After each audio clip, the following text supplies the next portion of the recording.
A impressão que eu tenho hoje aqui na igreja é que todos vocês foram arrebatados e eu fiquei.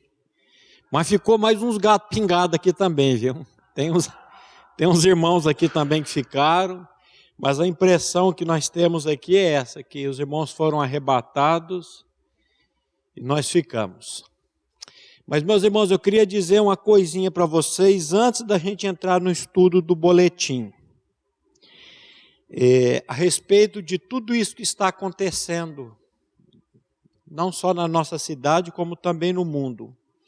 Eu quero dizer para vocês que Deus está no controle de tudo e que Deus continua no controle de tudo. Eu queria poder ouvir um amém aí da casa de vocês aí, ó, sabendo que realmente Deus está no controle de tudo. Então, tudo que está acontecendo, meus irmãos, e tudo que vai acontecer daqui para frente, está previsto na palavra de Deus, está previsto e dito na palavra de Deus. Eu não quero entrar hoje aqui em nenhum estudo sobre escatologia, mas eu queria dizer uma coisa para vocês. Vá para a palavra, vá para a Bíblia, e você vai ver tudo isso na palavra de Deus. Jesus disse que quanto mais próximo estivesse da vinda dele, aumentaria, como a mulher que está prestes a dar à luz, as guerras, os terremotos, as pestes, as epidemias. Ele disse ainda, tudo isso é necessário que aconteça. Eu vejo um desespero nas pessoas hoje nas mídias aí, nós vamos falar um pouco sobre essa questão da mídia também. Um desespero, parece que Deus perdeu o controle do mundo. Gente, tudo isso aqui, Jesus disse que ia acontecer. E ele disse mais ainda, ele disse assim, quando essas coisas começarem a acontecer, a suceder, exultai e erguei a vossa cabeça, porque a vossa redenção está próxima. Precisamos tomar cuidado com esse excesso de informação do que com o próprio vírus. Eu não sei se vocês têm recebido aí no WhatsApp de vocês, depois de alguns dias eu parei de assistir, de olhar vídeos de médicos, de pessoas, porque esse excesso de informação tem causado nas pessoas um estresse emocional terrível, um pânico, uma angústia. E nós já falamos aqui há uns tempos atrás, com a igreja, das doenças psicossomáticas. O que uma doença psicossomática pode causar no nosso corpo? O que o medo, o que a ansiedade, o que o estresse, o que a preocupação pode causar no nosso organismo? Os cientistas já estão dizendo aí, o vírus já foi isolado. Em 2 dias, os pesquisadores da USP de São Paulo sequenciaram o genoma, que demora 15 dias. O que significa isso? Que Deus está no controle de tudo isso. Então, cuidado, meu irmão, volto a dizer, com esse excesso de informação. Fique com a palavra, saia um pouco das mídias sociais, porque, como diz o nosso irmão Elião aqui da comunidade, Deus está no comando, Deus está no controle. E a Bíblia diz que não cai um fio de cabelo da nossa cabeça sem a permissão dele. E você que crê, meu irmão, assim como eu que creio, nós temos um Deus que está no controle de tudo.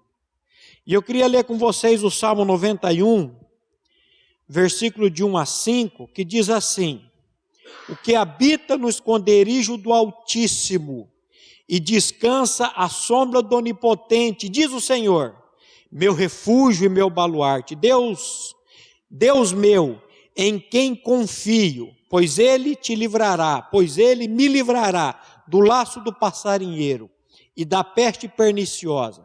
Cobrir-te-á com as tuas penas, e sobre as suas asas estarás seguro. A sua verdade é pavês e escudo. Não te assustarás com o terror noturno, nem com a seta que voa de dia, nem com a peste que se propaga nas trevas, nem da mortandade que assola ao meio-dia. Caiam 1000 ao teu lado, 10.000 à tua direita, tu não serás atingido. Você quer uma segurança maior do que essa, meu irmão? Ele está dizendo, e quando eu vejo essa expressão aqui, 1000 cairão ao teu lado, 10.000 à tua direita, mas tu não serás atingido. Meu irmão, volte os olhos para o Senhor, para a obra que Ele fez, porque nós temos essa segurança nele. Tudo que está acontecendo precisa acontecer, meus irmãos. Nós cantamos ainda há pouco, a vinda do meu Salvador eu anseio.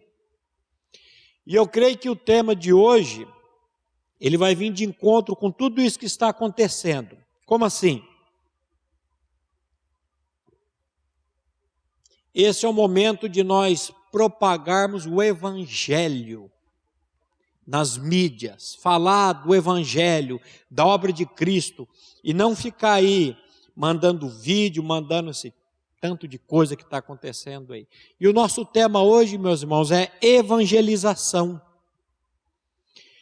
Os candidatos ao batismo, agora, antes de serem batizados, eles precisam passar por uma série de estudos. Na verdade, são 12 estudos. E entre esses 12 estudos, um deles eu faço que é sobre a evangelização. Então, esse estudo de hoje eu já fiz com os candidatos ao batismo, e eu quero nessa manhã tratar sobre esse assunto com a igreja também. Mas vamos orar. Pai, nós queremos colocar diante de Ti nessa manhã, Pai, a nossa comunidade. Colocar, Pai, tudo que está passando no nosso país, nesse mundo, sabendo que o Senhor está no controle de todas as coisas. Colocamos todas as famílias, Pai, diante de Ti, Pai, pedindo que o Senhor faça com que os nossos olhos estejam voltados para a pessoa e obra de Cristo Jesus. E nessa manhã, Pai, nós pedimos que o Teu Santo Espírito venha falar com cada um de nós, por meio da Tua palavra que será lançada. E é no nome do Teu Filho que nós oramos e agradecemos a Ti. Amém. Se vocês estivessem aqui, eu ia pedir, vamos abrir o boletim.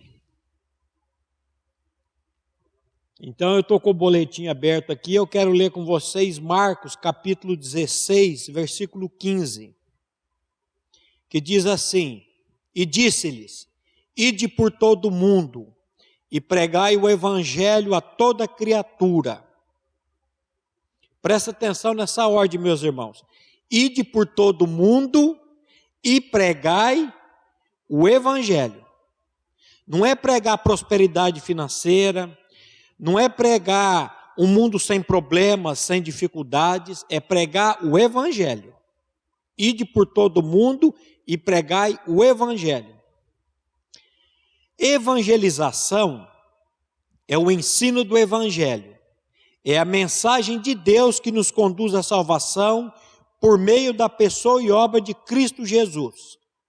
O dicionário Aurélio define evangelização como ato, processo ou efeito de evangelizar, de difundir os ensinamentos do evangelho. Biblicamente, é definido como poder de Deus. Segundo diz o apóstolo Paulo em Romanos capítulo 1, versículo 16. Pois não me envergonho do evangelho, porque é o poder de Deus para a salvação de todo aquele que crê, primeiro do judeu e também do grego. Eu já disse aqui em outras ocasiões, estudando a carta de Paulo aos Romanos, que entre o capítulo 1 de Romanos e o capítulo 2 de Romanos, nós temos no meio o que Paulo está dizendo aqui: eu não me envergonho do evangelho. Porque quando nós olhamos para o capítulo 1 de Romanos, o que nós vemos ali? A depravação dos gentios, um modo de vida, de conduta completamente fora do padrão de Deus. Eles começaram a adorar a criatura em lugar do Criador, mudaram o uso contrário natural à natureza. A Bíblia diz que se inflamaram-se homens com homens, mulheres com mulheres. Mas em contrapartida, no capítulo 2, nós temos os judeus, os religiosos, que viviam uma vida, humanamente dizendo, muito correta.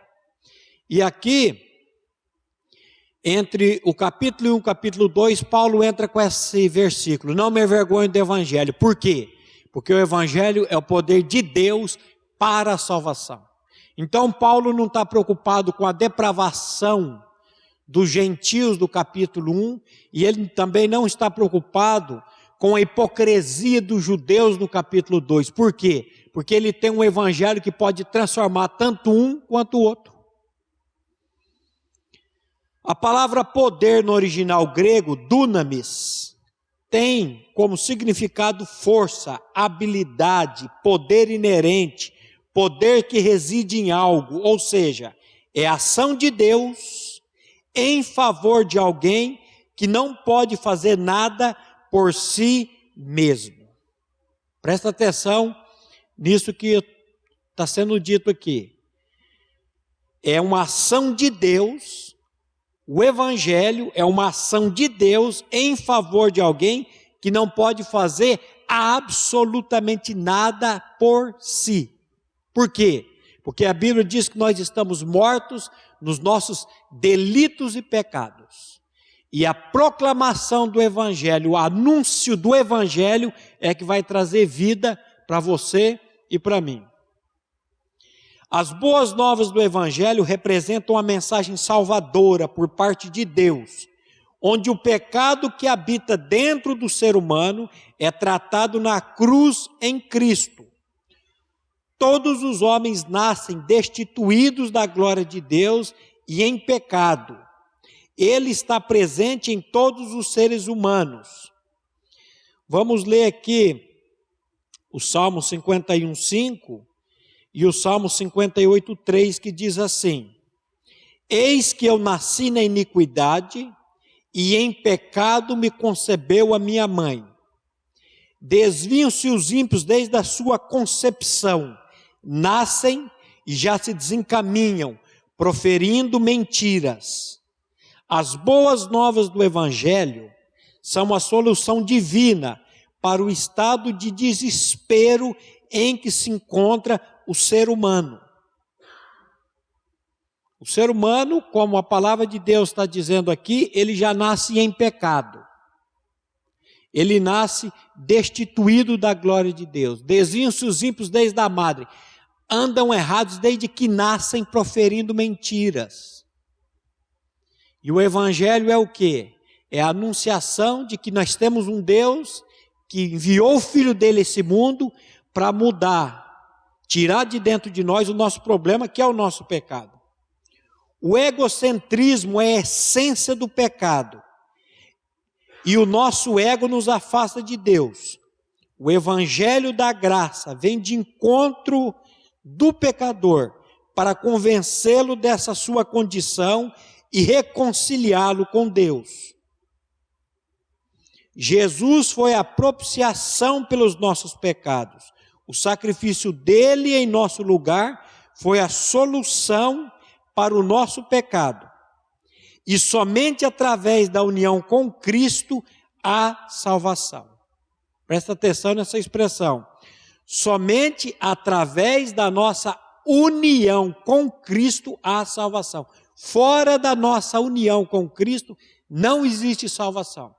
E a palavra de Deus nós vamos pegar aqui João 12:32, 2 Coríntios 5:14 e 2 Coríntios 5:21, eles dizem assim: e eu, quando for levantado da terra, atrairei todos a mim mesmo, pois o amor de Cristo nos constrange, julgando nós isto: um morreu por todos, logo todos morreram. Aquele que não conheceu o pecado, ele o fez pecado por nós, para que nele fôssemos feitos justiça de Deus. Esses versículos mostram que o que Jesus fez na cruz, por você e por mim. E eu queria mudar um pouco essa ordem aqui. Eu queria ler o 5:21, que diz assim, ó, aquele que não conheceu o pecado, quem foi a única pessoa que não conheceu o pecado nesse mundo? Jesus Cristo. Então Paulo, inspirado pelo Espírito Santo de Deus, ele está dizendo aqui, aquele que não conheceu o pecado, ele o fez pecado por nós, para que nele fôssemos feito justiça de Deus. Preste atenção onde você e eu fomos feitos justiça de Deus, em Cristo, nele. E o 5,14 de 2 Coríntios diz assim, pois o amor de Cristo nos constrange, julgando nós assim, se um morreu por todos, logo todos morreram. Por que todos morreram? Porque nós somos atraídos nele. O 32, o João 12, 32, o próprio Jesus vai dizer, e eu quando for levantado da terra, atrairei todos a mim mesmo. Ele nos atraiu a si, ele me atraiu no corpo santo dele, lá naquela cruz. Nós cantamos agora também há pouco, tu me compraste sobre a cruz, és digno em tudo, meu Jesus. Aonde que você foi comprado, meu irmão? Aonde que eu fui comprado? Em Cristo. Quando ele morreu naquela cruz, ele atrai o nosso pecado, ele atrai o nosso velho homem, ele atrai o nosso ego a si. Quando cremos que fomos atraídos, mortos e ressuscitados com Cristo, podemos realmente compreender o Evangelho. Presta atenção. Quando cremos que fomos atraídos, mortos e ressuscitados com Cristo, podemos realmente compreender o Evangelho. E quando que nós cremos? E quando que nós compreendemos isso? Somente quando o Espírito Santo de Deus tira o véu. Somente quando o Espírito Santo de Deus abre os olhos do nosso entendimento, os olhos do nosso coração. Enquanto, meu irmão querido, o Espírito Santo de Deus não abrir os olhos do seu coração, os olhos do seu entendimento, você vai até mesmo ter o conhecimento da doutrina correta. Você vai ter o conhecimento dessa verdade. Agora, como é que eu faço para crer nessa verdade? É obra do Espírito Santo. Então, se você quer algo prático, para que você tenha essa experiência, você, meu irmão, precisa se chegar diante do trono da graça de Deus, diante do Espírito Santo de Deus e pedir, orar. Senhor, abre os olhos do meu coração, abre os meus olhos para que eu possa compreender essa verdade. Simples assim. Às vezes nós queremos complicar a palavra de Deus, e a palavra de Deus é algo simples. Eu estou me lembrando agora com o estudo que eu fiz aqui com os jovens sobre santidade, sobre a santificação prática, quando a palavra de Deus nos exorta a nos apresentarmos a Deus, nos colocarmos diante de Deus, como aquilo que Paulo vai dizer no capítulo 12 de Romanos, o culto racional. Naamã, quando ele estava leproso, e aquela criada na casa dele falou, se o senhor estivesse lá na minha terra, tem um homem de Deus, tem um profeta lá, ele ia curar o Senhor. E ele, mais que ligeiro, leproso, faz uma caravana e vai atrás do homem de Deus. E quando ele chega na casa do profeta, o profeta nem desce para conversar com ele, manda um recado dizendo para ele ir se banhar no Rio Jordão por 7 vezes. O general ficou invocado, o general ficou bravo, e logo um rio poluído como aquele, e nós falamos aqui para os jovens, é a mesma coisa de hoje mandasse o cara ir lá para o Igapó. Que Igapó nada, lá para o Cabrinha. Parece que está vazio o Cabrinha, né? Mas a criada vira para ele e fala, ô general, vai lá, dá 7 mergulhos, é coisa simples. Se ele tivesse pedido uma coisa difícil, o senhor não ia fazer, quanto mais a fácil. E a Bíblia diz que ele vai e dá os 7 mergulhos e a pele dele fica como de criança. O que eu quero dizer com isso, meus irmãos? Que as coisas de Deus são simples. Paulo diz: eu temo que assim como a serpente enganou a Eva, com a sua astúcia, de alguma maneira sejam corrompida a mente de vocês, e vocês se apartem da simplicidade e pureza que são devidas a Cristo. As coisas de Deus são simples. Nós precisamos ir diante do Espírito Santo de Deus e fazer essa oração: Espírito Santo, revela no meu coração a minha atração, a minha morte, a minha ressurreição em Cristo Jesus. Não queira entender isso, meu irmão. Peça ao Espírito Santo para revelar isso no seu coração. Quando Ele revela, sabe o que acontece? O descanso vem. Simples assim. Gálatas 2, 19 e 20, o apóstolo Paulo nos diz assim: porque eu, mediante a própria lei, morri para a lei, a fim de viver para Deus. Estou crucificado com Cristo. Logo, já não sou eu quem vive, mas Cristo vive em mim. E esse viver que agora tenho na carne, vivo pela fé do Filho de Deus, que me amou e a si mesmo se entregou por mim. Olha aqui, meus irmãos, o que é evangelizar? Evangelizar nada mais é do que anunciar a nossa morte e ressurreição juntamente com Cristo. Só isso? Tudo isso. Tudo isso. É você anunciar para as pessoas, falar para as pessoas que naquela cruz há 2000 anos atrás, quando Cristo morreu, quando Ele foi levantado naquela cruz, Ele foi levantado com um propósito: atrair você e a mim no corpo santo dEle. Simples assim. Qual a principal qualificação para que uma pessoa tenha a capacidade de evangelizar? Qual é, meu irmão? A principal qualificação para que uma pessoa possa evangelizar. Será que seria ter lido a Bíblia 50 vezes?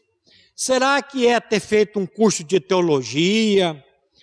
Será que é você dominar o hebraico, o grego? Qual seria? Segundo a palavra de Deus, somente uma: crer. 2 Coríntios 4, 13 e 14, a palavra de Deus nos diz assim: tendo, porém, o mesmo espírito de fé, como está escrito, eu criei, por isso é que falei. Também nós cremos, por isso também falamos. Qual que é a qualificação, meu irmão, para uma pessoa anunciar o evangelho? Crer. Paulo está dizendo: eu criei, por isso falei. Nós cremos, por isso falamos. Essa é a principal qualificação para que possamos ser verdadeiros evangelistas. Crer na obra já consumada pelo nosso Senhor e Salvador Jesus Cristo. Meu irmão, você que me assiste aí pela internet, você crê nesse fato? Se você crê, meu irmão, eu estou falando com o evangelista. Se você crê, você está apto a pregar o evangelho. É simplesmente você anunciar aquilo que Cristo fez por você. Deus, depois que nos salva, confia a nós a tarefa de levar essas mesmas boas novas. Presta atenção. Presta atenção. Deus, depois que nos salva, confia a nós a tarefa de levar essas mesmas boas novas aos perdidos, para que estes possam usufruir de uma oferta de perdão e reconciliação. Falar do evangelho não pode ser uma obrigação, mas um prazer. Trata-se de um verdadeiro privilégio poder anunciar as boas novas de Cristo. Os evangelistas, antes de qualquer coisa, precisam ser discípulos do Mestre e andar conforme Ele andou. E como foi que Ele andou, meus irmãos? Sabe como é que Cristo andou? Em fé, apoiado na palavra de Deus, apoiado naquilo que o Pai havia dito. Simples assim. Viver o autêntico evangelho não é simplesmente viver de acordo com padrões morais bíblicos. É algo muito superior a isso. É viver como o Mestre viveu. E para que isso aconteça, precisamos de uma substituição de vida. Quando olhamos para as ações do apóstolo Paulo, vemos nelas a aplicação prática do evangelho em seu estilo de vida. Por isso ele nos diz em Filipenses capítulo 1, versículo 21, vivei acima de tudo, de modo digno do evangelho de Cristo, para que, ou indo ver-vos, ou estando ausente, ouça no tocante a vós outros que estáis firmes em um só espírito, como uma só alma, lutando juntos pela fé evangélica. Quando olhamos para as ações do apóstolo Paulo, vemos nelas as aplicações práticas do evangelho em seu estilo de vida. Meu irmão, quando nós cremos no evangelho, a vida de Cristo, ela vai fluir em nós, por nós, através de nós. Não é aqui colocar uma série de regras. Não. Se eu creio no evangelho, se eu crio no evangelho, se eu crio que eu estou crucificado com Cristo e vivo não mais eu, mas Cristo vive em mim, meus irmãos, isso vai ser algo natural. Ela vai sair naturalmente de dentro de nós. E nós vamos anunciar. E vamos viver juntos pela fé evangélica, pela fé nesse evangelho. Não atentando, a Bíblia diz, para as coisas que se veem, mas para as que não se veem. Porque as que se veem são temporais. Tudo isso que está acontecendo no mundo, meu irmão, isso é temporal. E a Bíblia diz, não atente para isso. Nós precisamos atentar para as coisas que não se veem, para as coisas do alto. Aonde que está a sua pátria, onde que está a minha pátria, meu irmão? Aqui nesse mundo? Paulo diz, a nossa pátria está nos céus. Para onde que você está olhando? Para onde que eu estou olhando? Para o cristão, a maneira de se conduzir e se portar neste mundo precisa estar enraizada na pessoa e obra de Cristo. E como que isso pode acontecer, meus irmãos, nas nossas vidas? Somente quando nós cremos nisso, pedimos ao Espírito Santo para revelar isso nos nossos corações, para que nós possamos estar enraizados nesse evangelho, crendo nesse evangelho de uma maneira singular. Então, vamos voltar aqui. Para o cristão, a maneira de se conduzir, se portar neste mundo, precisa estar enraizada na pessoa e obra de Cristo. Compreender o evangelho como forma de vida significa que todos os aspectos do nosso ser estejam fundamentados nele. Isso contribuirá para que o evangelho transpareça em nós e por meio de nós. Quando a nossa vida está centrada no evangelho, estamos naturalmente evangelizando. Eu ouvi um pregador dizer uma vez essa frase, eu achei ela um tanto esquisita no início, mas depois eu vim a concordar. Quando ele disse, pregue o evangelho, se necessário for use palavras. Eu falei, esse cara está louco, porque não tem como você pregar o evangelho sem anunciar o evangelho, sem abrir a boca. Mas hoje eu vejo, quando a pessoa, muitas vezes, você e eu não vamos ter nem ousadia, e nem oportunidade de pregar o evangelho. Mas o evangelho, meu irmão, assim como eu estou suando aqui, ó, eu achei que com a igreja vazia eu não ia suar. Mas como diz o francês, é bom suar, e eu estou suando aqui. Mas como eu estou suando aqui, meus irmãos, o evangelho também, ele sai pelos nossos poros. As pessoas vão começar a olhar para a sua vida, para a minha vida, a maneira de você se portar no trânsito, a maneira de você se portar com as pessoas, de você tratar as pessoas, e vão ver em você e em mim a pessoa de Cristo. É isso que eu entendo aqui. O evangelismo jamais pode estar centralizado no homem, e sim em Deus e em sua glória. Deus nos salva com um único propósito, o louvor da sua glória, a glorificação do seu santo nome. como Paulo nos mostra em Efésios capítulo 1, versículos de 4 a 6. Assim como nos escolheu nele, ou nos elegeu nele, antes da fundação do mundo, para sermos santos, irrepreensíveis, perante ele em amor, e nos predestinou para ele, para a adoção de filhos por meio de Jesus Cristo, segundo o beneplácito da sua vontade, para o louvor da glória da sua graça, que ele nos concedeu gratuitamente no amado. A glória de Deus é o principal objetivo e na evangelização. Ela é algo que nasce do coração de Deus e não dos homens. É obra do Criador. É o plano divino por meio do qual a perfeita semelhança de Deus em Jesus Cristo é implantada no homem caído. Por meio da evangelização, Deus restaura os pecadores ao objetivo original da criação. Ele criou o homem para revelar a sua glória. E por isso, a evangelização deveria estimular os cristãos a glorificarem a Deus. Por que você prega o evangelho, meu irmão? Por que eu prego o evangelho? Paulo está dizendo aqui para a glória de Deus. Mas não é para a salvação das pessoas, é para a salvação das pessoas. Mas antes de ser para a salvação das pessoas, é para glorificação, é para a glória de Deus. O foco da evangelização tem que ser a glória de Deus. E quando você atenta para isso, quando você toma isso para si, meu irmão, você vai ser um evangelizador muito mais eficaz. Porque você está evangelizando para glorificação, para a glória de Deus.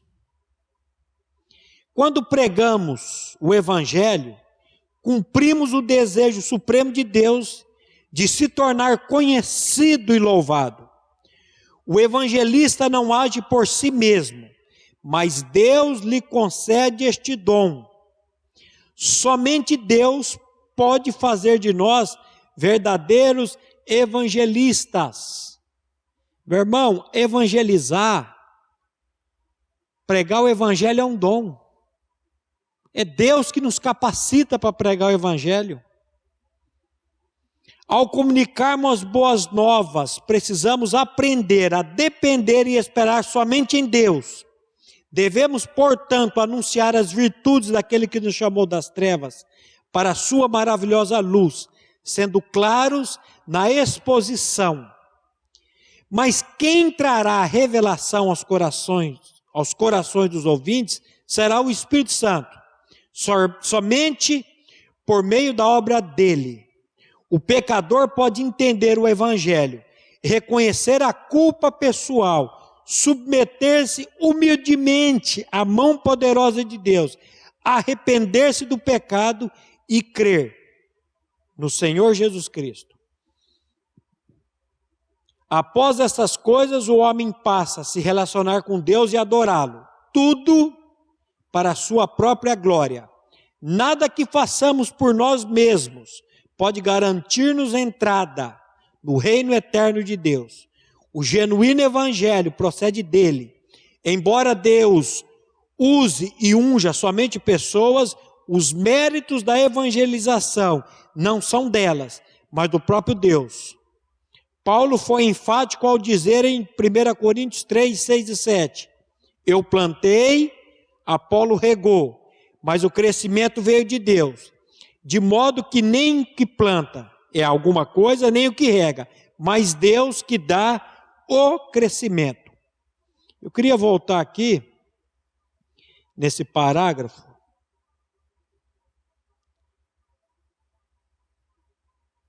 nada que façamos por nós mesmos pode garantir-nos entrada no reino eterno de Deus. Estava conversando com o Márcio Mizobuti ontem em casa.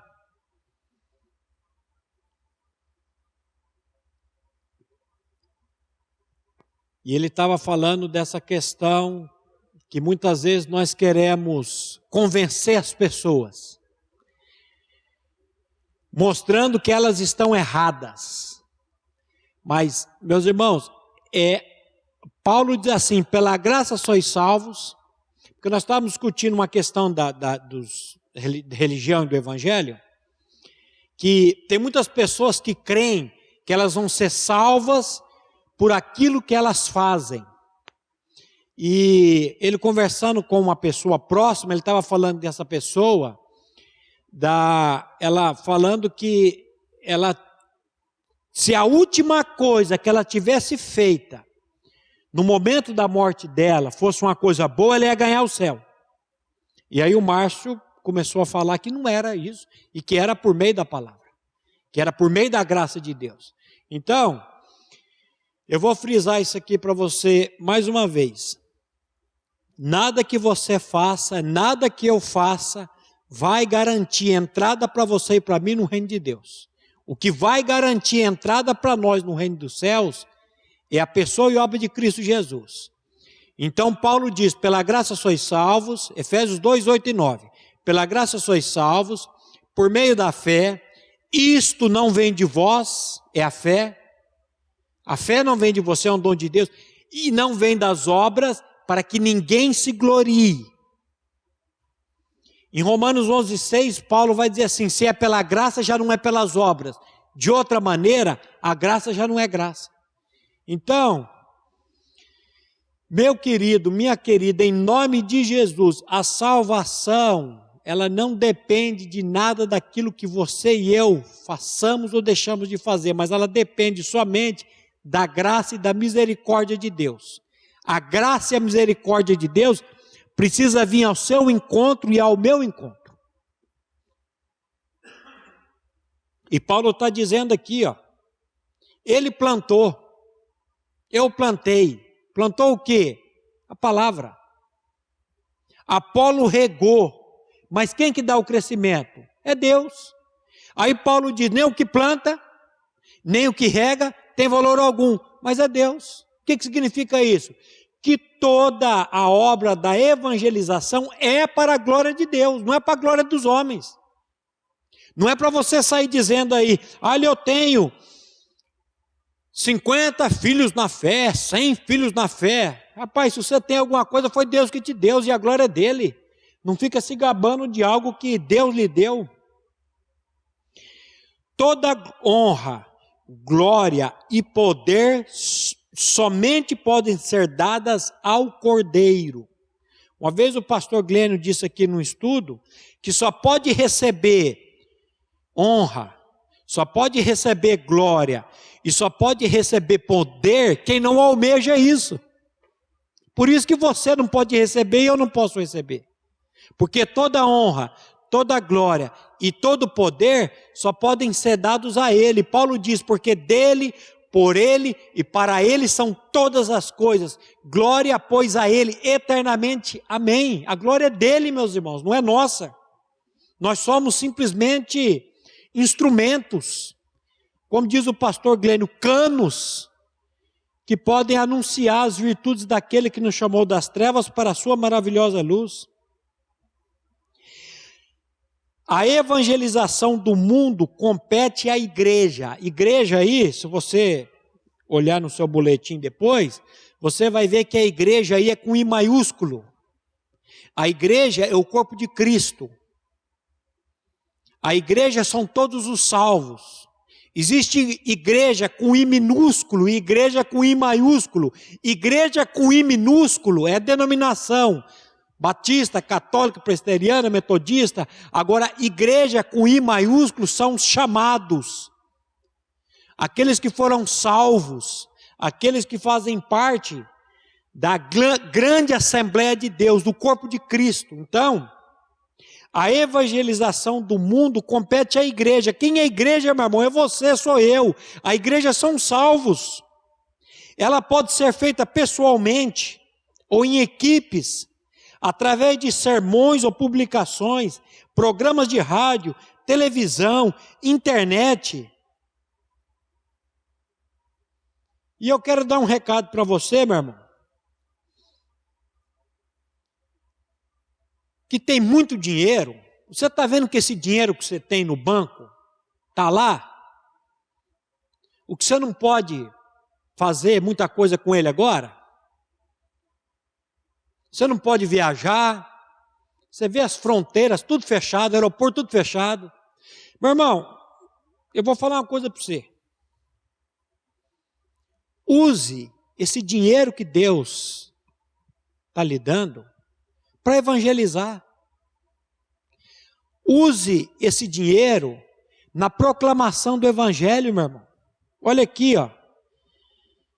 Como é que você pode evangelizar o mundo? Pessoalmente, em equipes, através de sermões, publicações, programas de rádio, televisão, internet.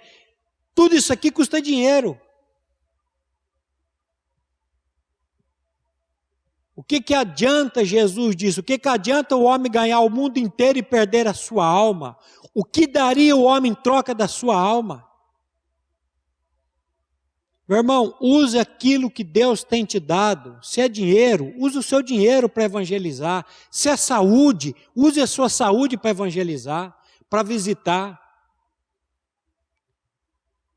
Tem irmãos aqui da nossa comunidade que pensam que evangelizar, visitar, é pastor Glenn, é pastor Maurício, é pastor Eric. Não, meu irmão, você que faz parte do corpo, você está incumbido de participar de tudo isso.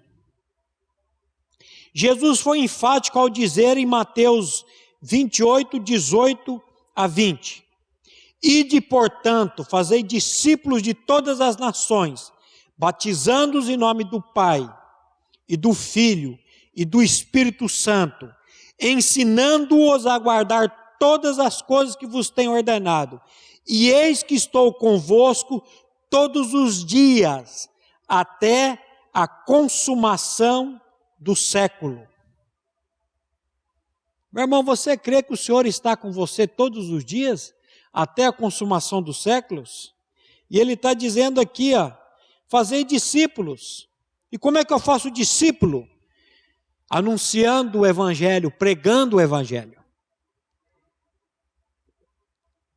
Quando por qualquer motivo não enxergamos a importância da igreja, teremos problemas com respeito à evangelização. Precisamos ser claros e objetivos no modo com que falamos às pessoas acerca do Evangelho, mas o resultado procede sempre de Deus. Por isso podemos descansar no reconhecimento dessa verdade. Meus irmãos, precisamos ser claros, ser objetivos, quando falamos do Evangelho para as pessoas.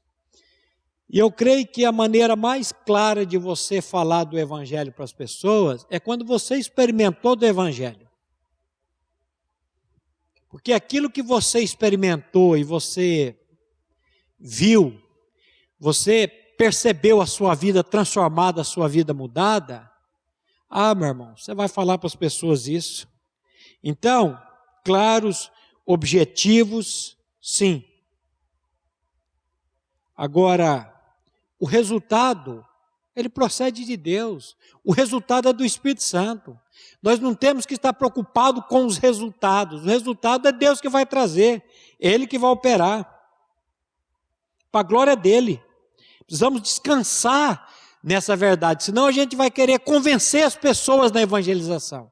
E nós só temos que anunciar a nossa morte, ressurreição em Cristo e anunciar para as pessoas a morte delas e a ressurreição delas em Cristo Jesus. E o Espírito Santo vai fazer a obra. Eu falo que uma das maneiras que eu evangelizei uma pessoa uma vez, ali na Rua Araguaia, num posto que tem, eu parei para abastecer uma moto que eu tinha, uma Bis, e eu vou falar uma coisa aqui, mas não vou falar não. Deixa os irmãos curiosos aí. Eu parei para abastecer a moto e de repente passa um avião baixo. E o frentista ele parou e foi olhar para o avião. Eu gosto muito de olhar para o avião também. Meu sonho era ser piloto de avião. E Deus colocou eu aqui na evangelização. E eu olhando com aquele frentista, ele parou, de repente aquele avião entrou entre as nuvens. Aí ele baixou, voltou para o serviço, eu virei para ele e falei assim, sabe o que aconteceu com esse avião? Ele falou, o quê? Ele foi batizado nas nuvens. Ele entrou dentro das nuvens. Você sabia que você foi batizado no corpo de Cristo 2000 anos atrás na cruz?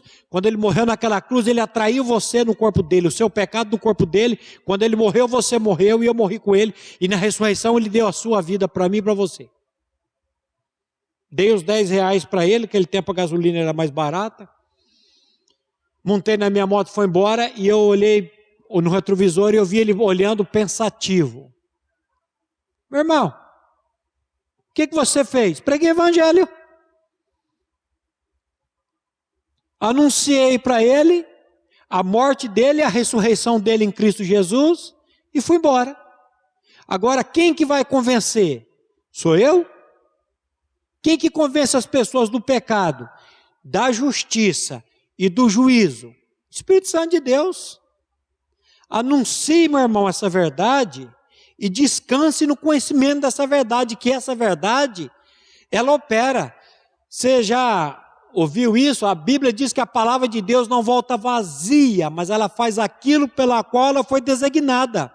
E a palavra de Deus foi designada para quê, meu irmão querido? Salvação e santificação em Cristo Jesus. Então fica tranquilo que o Espírito Santo se encarrega.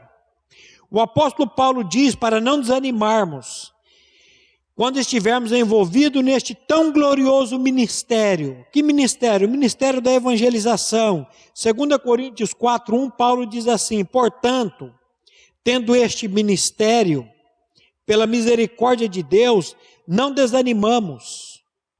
Tendo este ministério, pela misericórdia de Deus. Meus irmãos, o ministério que eu tenho não é meu, o ministério que eu tenho é dado a mim pela misericórdia de Deus. Você acha que eu tenho capacidade de evangelizar, eu tenho capacidade de fazer alguma coisa? Não. Mas um dia eu ouvi esse evangelho e criei nesse evangelho e disse para Deus, Deus, eu quero anunciar isso para as pessoas, mas eu não tenho capacidade, eu sou uma pessoa tímida, eu sou uma pessoa que não sei falar, eu sou uma pessoa que não tem estudo, mas me usa para a tua glória. E Deus, meu irmão, está me usando para a glória dele, não pode usar você para a glória dele? Precisamos nos lembrar sempre dessa verdade, quando sentirmos que nossas tentativas de evangelização não estão dando frutos.